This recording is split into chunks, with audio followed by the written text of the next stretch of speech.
Dahil sa gumagandang performance ng ating pambato na si Kai Sotto dito sa Japan B-League ay napag-uusapan po ngayon ang nalalapit na NBA Summer League. Pero bago tayo magpatuloy kaibigan, please huwag mong kalimutan mag-like and subscribe and pahit na rin ang notification bell. Maraming salamat.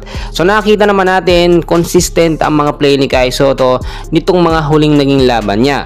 So nakita natin nagkaroon ng liver shot si Kai Sotto nung huling laban nga po kontra sa A Tokyo. Pananadya po yun kaibigan, no?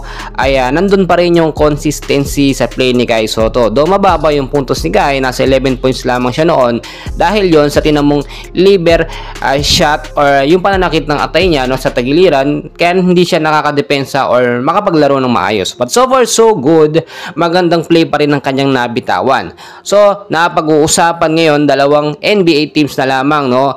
X na po yung ibang mga NBA teams na nagre-recruit dati kay Kai Sotto or nag-recruit. Unang-una na nga po dyan mga kaibigan na may posibilidad na makapaglaro si Kai Sotto. So unahin ko na mga kaibigan, no, hindi pa naman ito ganun kakumpirmado, pero malamang sa malamang once na patulan po ng agent ni Kai Sotto itong NBA Summer League, dagdag exposure na rin kay Kai, ay malaki ang chance sa New York Knicks at sa Dallas Mavericks. Nakapag minicamp na si Kai Sotto mga kaibigan sa New York Knicks at ang may-ari mismo ng Dallas Mavericks ay nagbigay ng simpatsya dito sa ating pambato na si Kai Sotto sa kagustuhan nilang ding makapag-training or minicamp si Kai dito sa Dallas. So kung titignan po ninyong mabuti mga kaibigan, hindi naman conflict sa Olympic qualifying tournament etong NBA Summer League na mangyayari sa July 12 to 22, samantalang ang Olympic qualifying tournament naman July 2 to 7. So 3 buwan simula ngayon ay kinakailangan mag-ensayo ni Kai Sotto para mas mahasa pa siya.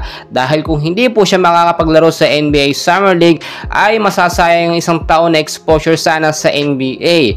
Yung mga player po kasi na nagka-try o naglalaro sa NBA Summer League, napakagandang experience ang kanilang nakukuha.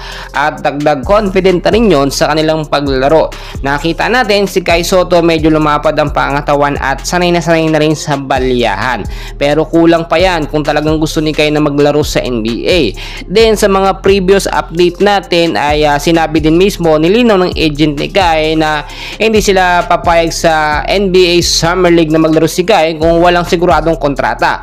Pero syempre sinabi lamang nila yon para si Kai mabigyan ng kontrata agad-agad. Pero as of now, napakaganda ng experience na makukuha ni Kai sa NBA Summer League kung sakaling matul. So inaabangan din po natin mga kaibigan yung next game ng Yokohama kontra sa koponan ng Ibaraki Robots.